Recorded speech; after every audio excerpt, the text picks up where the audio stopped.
We've been doing a series here called Why We Do What We Do.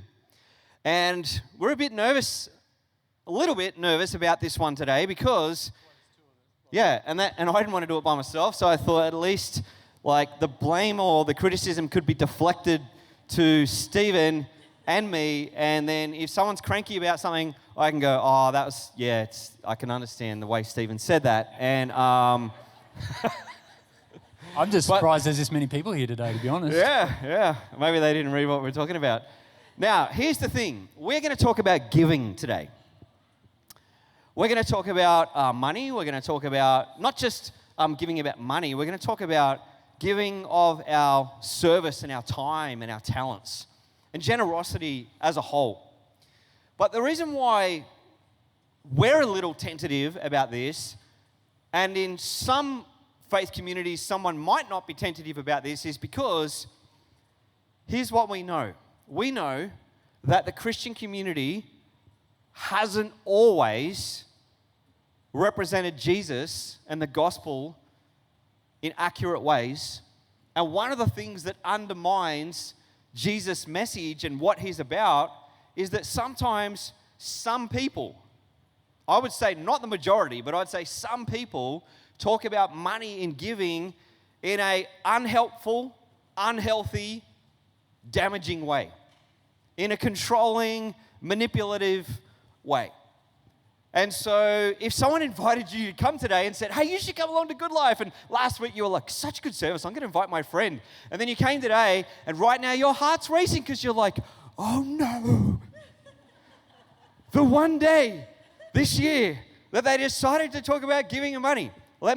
Hopefully you can relax and breathe for a moment, because no one's asking you for money today.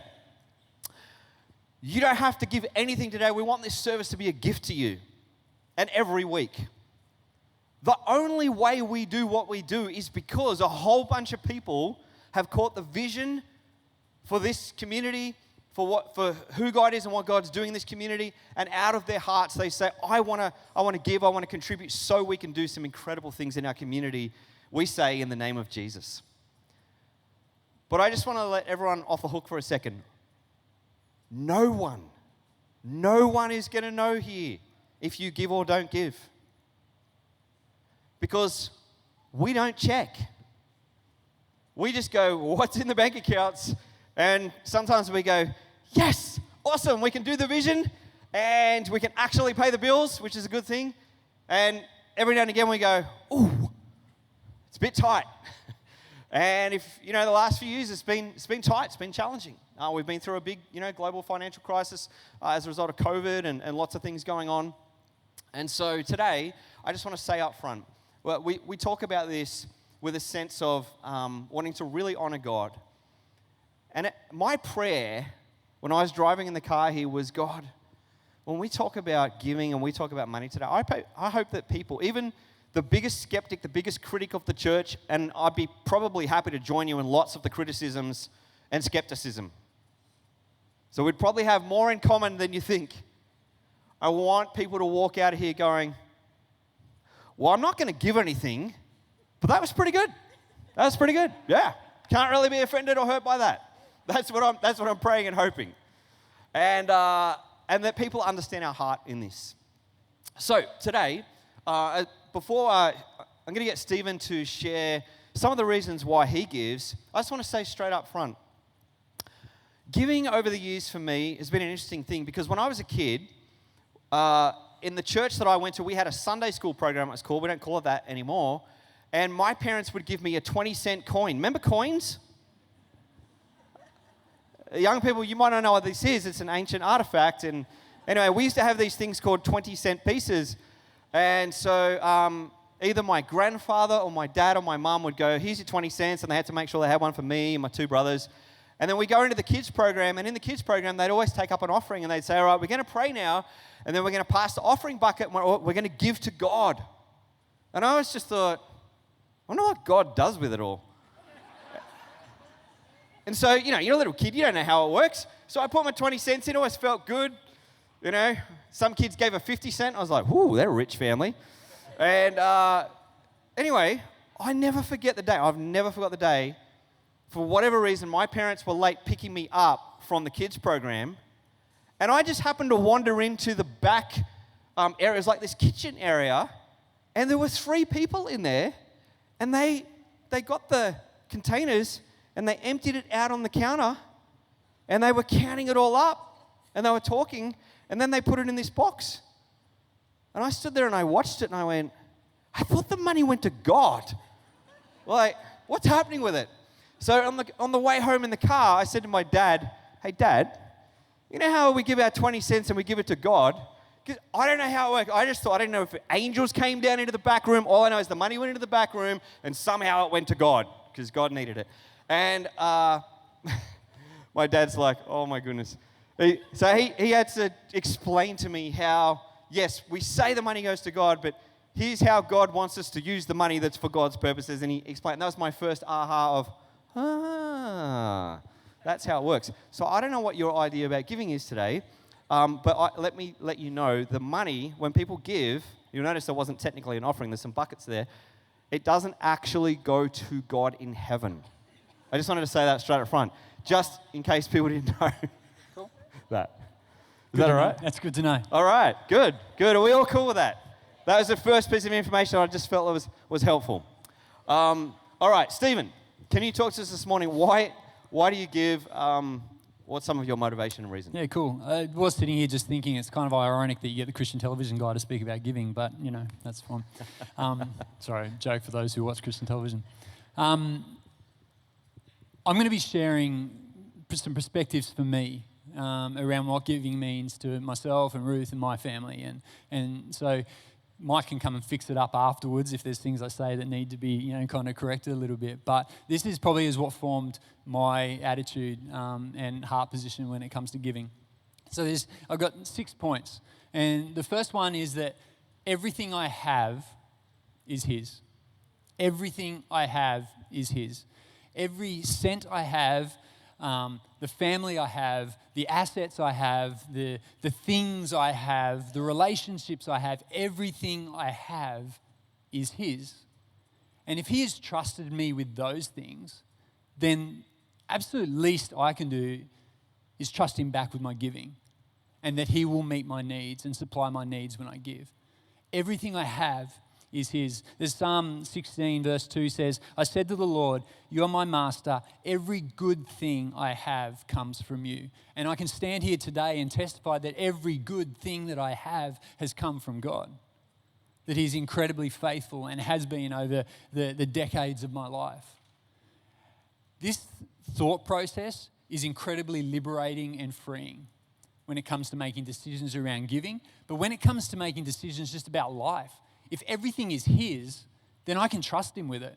I can trust that He's going to work out all things for good when things aren't going great. I can trust that He's going to meet my needs when things may be a little bit restricted. I can trust Him because they are His anyway. It's not what I've done. It's not what I've created. It's not what I've been, the resources I've been able to accumulate or anything like that. Everything I have is His. The second area is that we get to participate in giving, that we get to participate. It's not a we should or I have to. It's actually I get to. I get to take part in this ancient act of worship where I can give an offering, a sacrifice to the King of Kings. The one who gave me everything, I get to give back to Him in that.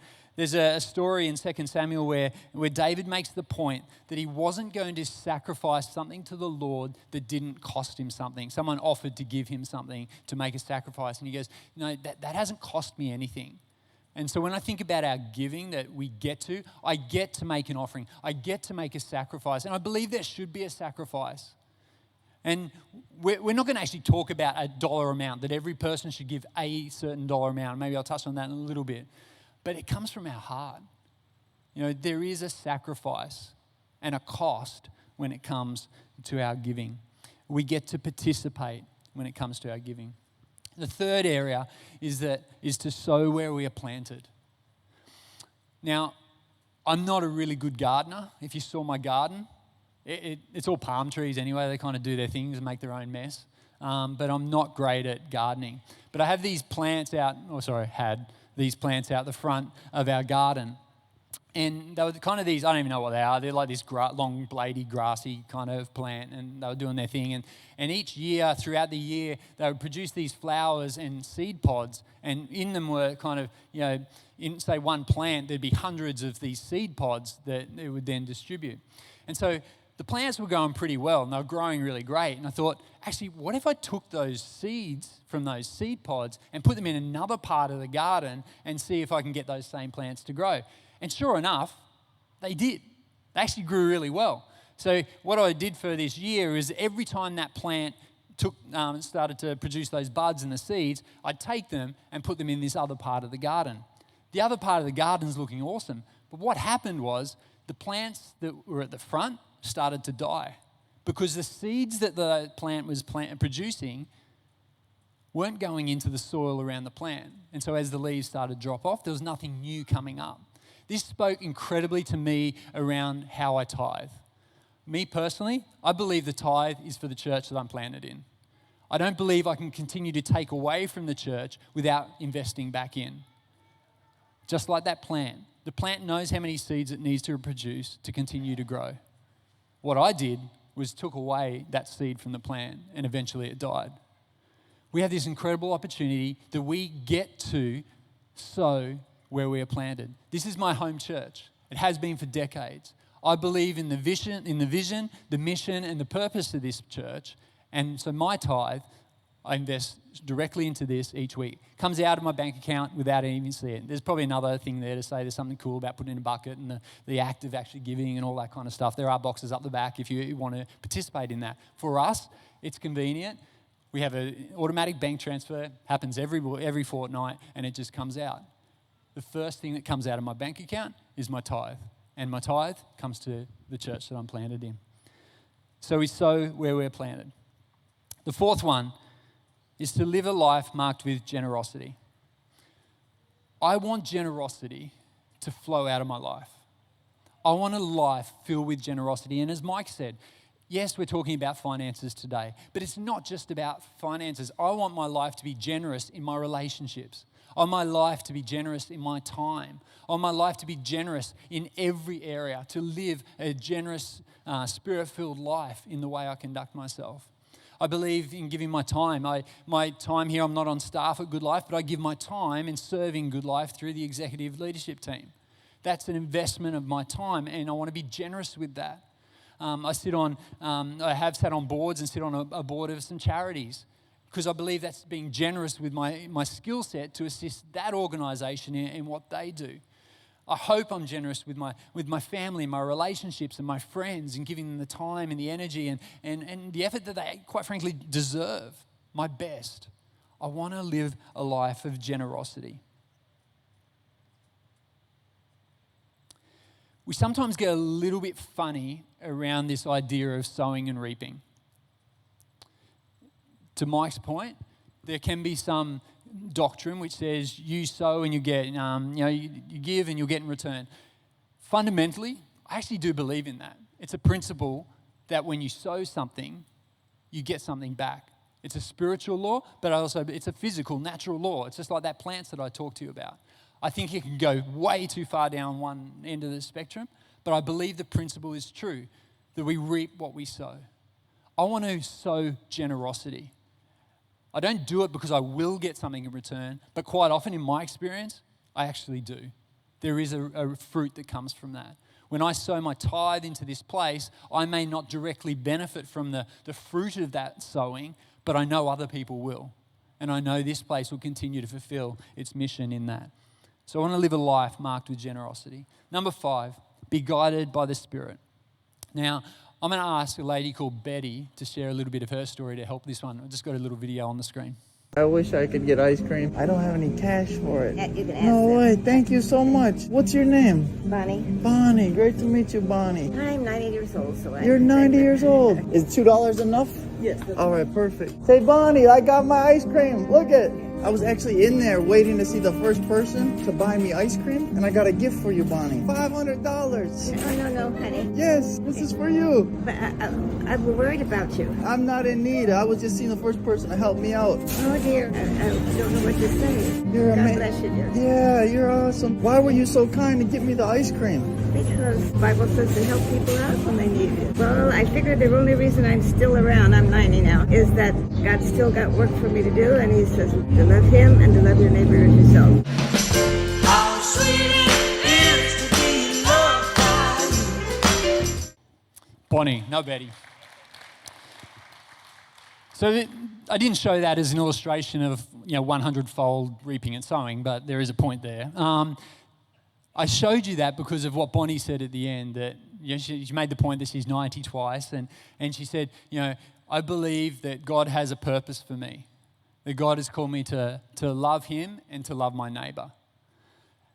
What would it look like if there was this uprising of generosity, even from our community here, to do acts of kindness? And this is why I talk about being guided by the Spirit. I believe in my tithe. That's a given. That just happens. Each fortnight that happens. I do my tithe. One of the prayers that I pray is, God, give me the eyes to see need around me today. Help me see an opportunity to make a difference in someone's life. Just like Bonnie did. And obviously it was a bit of a setup. The guy was, he's a social media Instagrammer and all that kind of stuff, and that's what he does. But Bonnie, nevertheless, was there ready to be generous, to meet a need, to buy that guy an ice cream. She wasn't expecting anything in return. So we went through a season where, and even now, just being really intentional around having ears that are open and eyes that are open to see if there's need around us. To maybe buy something for the person who's in the queue in front of you, to buy their coffee, to pay for their fuel, to do someone's short of cash in a grocery line, whatever it might be. There's the tithe, but then I believe there's these sort of extra above things where out of the generosity of our heart, of all that God has done in our lives, we can be a blessing to others. And there's something interesting here. Quite often, you don't know these people. It's easy to give to people you know because you're going to get a pat on the back, a thank you, a big appreciation. When you give to those that you don't know, you may not get that in return. And what that does, it tests our heart. Why am I giving?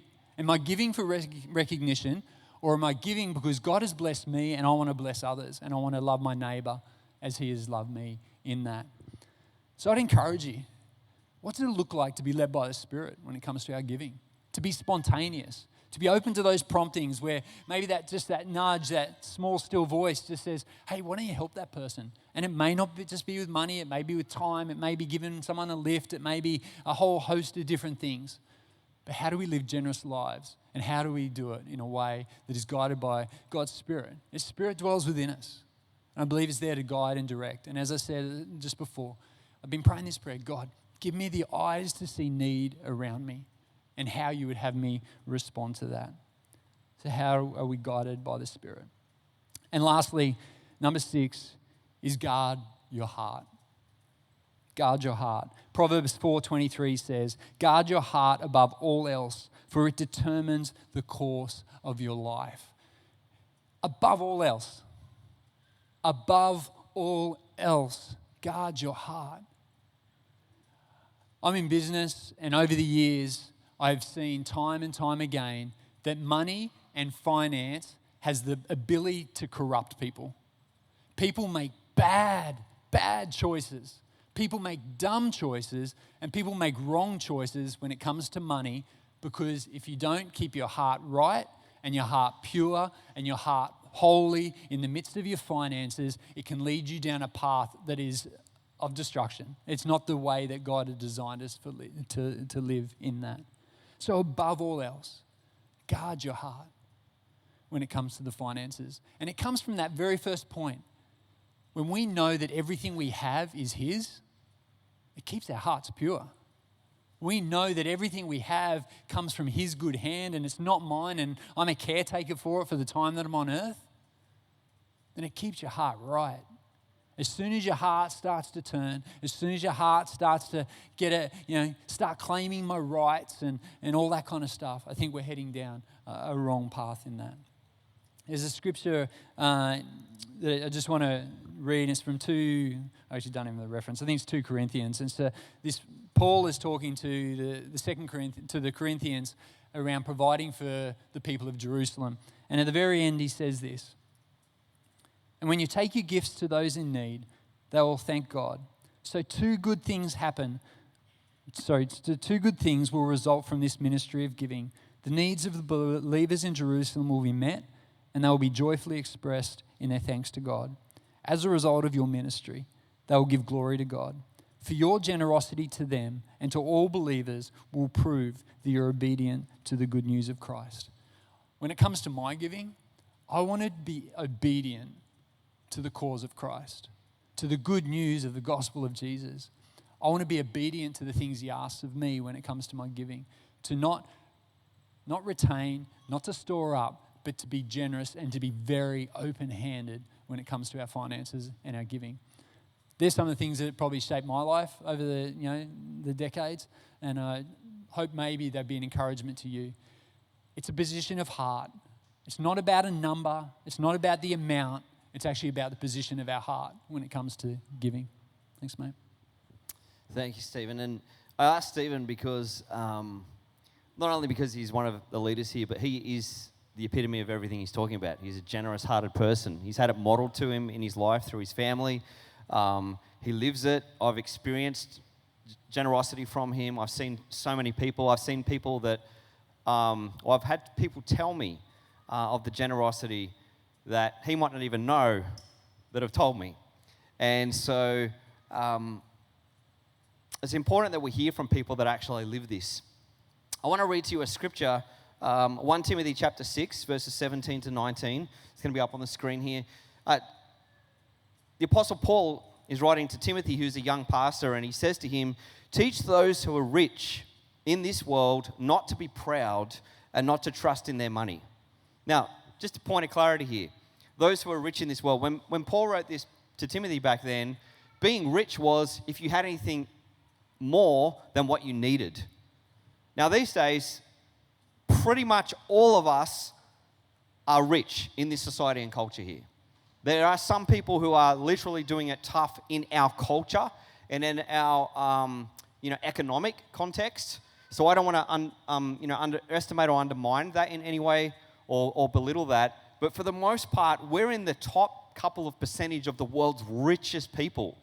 Now, it's very expensive in this country. So when you compare it, it's like what a house costs here versus a house in some other parts of the world. There's all those dynamics at play. But at the end of the day, we have so much.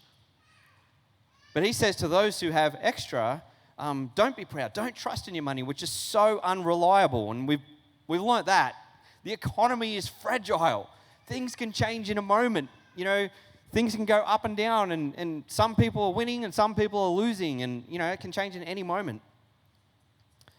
Their trust should be in God, he says, who richly gives us all that we need for our enjoyment. Tell them to use their money to do good. They should be rich in good works and generous to those in need, always being ready to share with others. By doing this, they will be storing up their treasures as a good foundation for the future so that they may experience true life. Gosh, there's so much in just that one passage. But what I take away from this is my own journey of generosity and learning to give and learning to trust God. When I was young, it was easy because my parents gave me the money to give. So it wasn't so hard to be generous. It wasn't so hard to, we practiced the tradition of a tithe, which, you hear in the media sometimes, this particular church makes their people give a tithe. To be honest, I don't know of any church, maybe there's a few cults out there that do this, that make anyone do it. But there can be pressure, people can feel, a compulsion and whatever, and there's all sorts of dynamics at play in that. But let's be honest, pretty much all churches throughout most of church history have practiced either what's called a tithe, 10% of your income, or some kind of commitment to give generously on a consistent basis. To agree, here's what I've committed in my heart I'm going to do. It's like a commitment. It's not like a super weird thing. Now, if you're not used to church or you haven't been around church, and you're going, whoa, what? People do that. I'm like, hey, everyone does this. Everyone in the world, unless they don't have no money, does this because everyone chooses where they put or invest their money. Some people invest their money in sport. Some people invest their money in online activity. Some people invest their money in food, in houses, in real estate and all of that. And someone somewhere in advertising is putting up an ad to us on social media, which is kind of like a giving message. It says, you should do this. And so you go, oh yes, my life would be so much better if I did that. And so you give your money to that. So in some ways, we all give to different things we care about. And it reminds me of the passage that really challenged me in my young adult years between sort of 20 and 30, when I heard someone preach on this passage, and it's found in Matthew chapter 6, verse 21. It'll be up on the screen, and it says, for where your treasure is, there your heart will be also. And I knew that verse. I'd memorized that verse and was like, yep, I know what that's all about. But then this speaker said something and it went straight to my heart. They said, so what you want to do is, you want to check out where your treasure is, where your treasure's going, because that'll give you an indication of where your heart is. And I remember going, ooh. And they're like, have a look at your bank account, where you spent your money. And you know what I realized? I was doing as a kind of in my tradition, and you know, we stuck to a pretty strict give you 10%. And so that's what we did, that's what my parents did. So I could go, cool, I ticked the box, I gave my 10%, but I realized the rest of my money was really demonstrating where my heart was. Man, I was spending money on stupid stuff, wasting it on stuff. And I felt really challenged, especially when I went to Indonesia, then I went to Uganda, and I've seen poverty. Man, where's my heart? And then all of a sudden, whoa, it's challenging, because this now becomes not about anybody else, no one else knows, apart from my wife. Where are we going to serve and give, and where's our heart? And we have to wrestle this out. And sometimes that's tough when you live in a society and a culture where you compare your life, your house, your car, all you have to everybody else that you're doing life with. And we're all pretty rich and wealthy comparatively. So then you're like, oh, I want to fit in. But sometimes then fitting in means, oh, but if I give to this thing that I feel like God might be stirring my heart to contribute to, I may have less in some of these other things. And man, that's been a journey for me. It's been a journey for me and Teresa. And I just want to say today, this is an individual thing that this is a corporate thing we wrestle with, but an individual thing that we work out with the Lord. Now, in our family, Teresa and I, we agreed, and we're not super strict. We don't think that 10% is a law, but we think it's a great principle. I mean, in the Old Testament, in the Hebrew Scriptures, you would read about 3 different tithes that people gave, and they all had a purpose.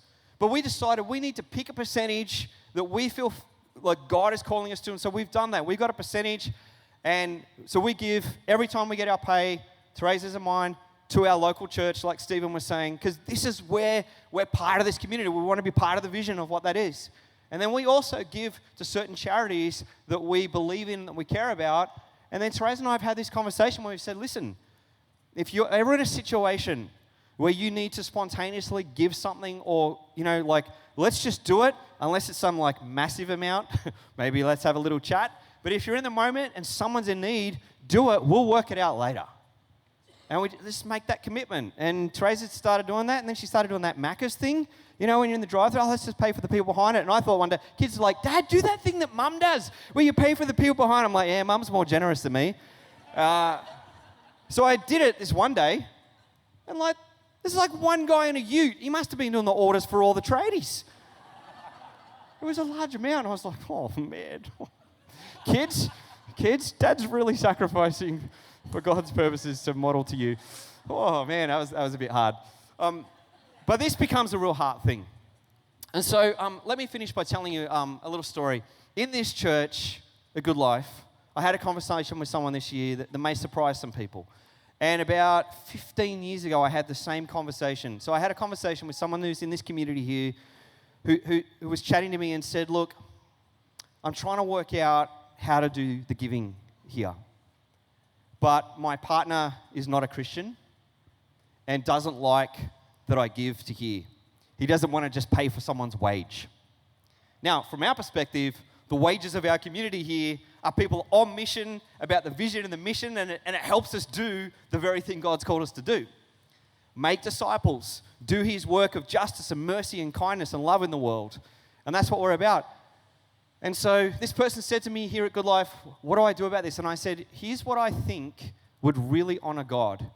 And I'm prepared to stand before the throne of God and get it wrong, and God go, you didn't get that right, but I got your heart intent, Mike. So here's what I pastorally shared as wisdom. I said, you want to be a witness of God's amazing love and grace to your partner. So I said, why don't you chat to them and say, hey, I really care about the vision and what our community's doing, and I'd like to contribute, but can we chat together about what you would be happy for us to contribute? Because ultimately we're both contributing. It's coming from us.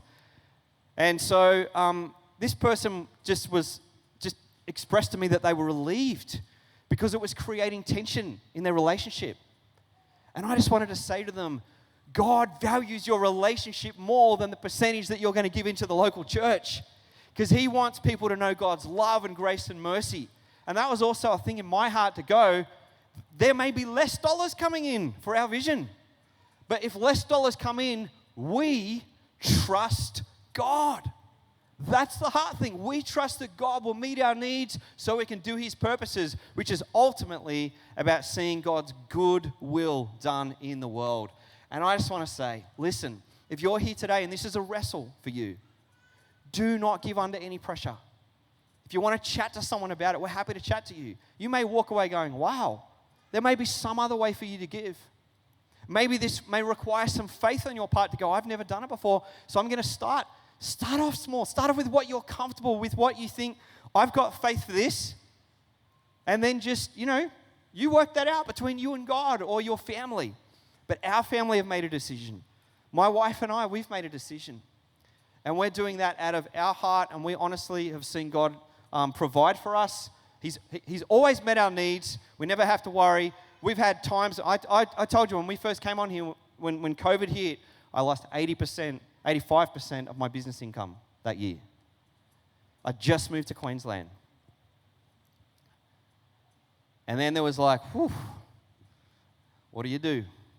You know what you do? You just remember that God's always been faithful, that God always finds a way, and that we can trust God because he's an abundant God. And God helped us through. And we kept giving. We didn't get like some magical amount just land back in our bank account like it's some formula trick. There's no formula, there's no trick. It's a relationship of trust and investing in God's purposes. And so I share that just to say, if you want the formula, you might have to go to some place that teaches that.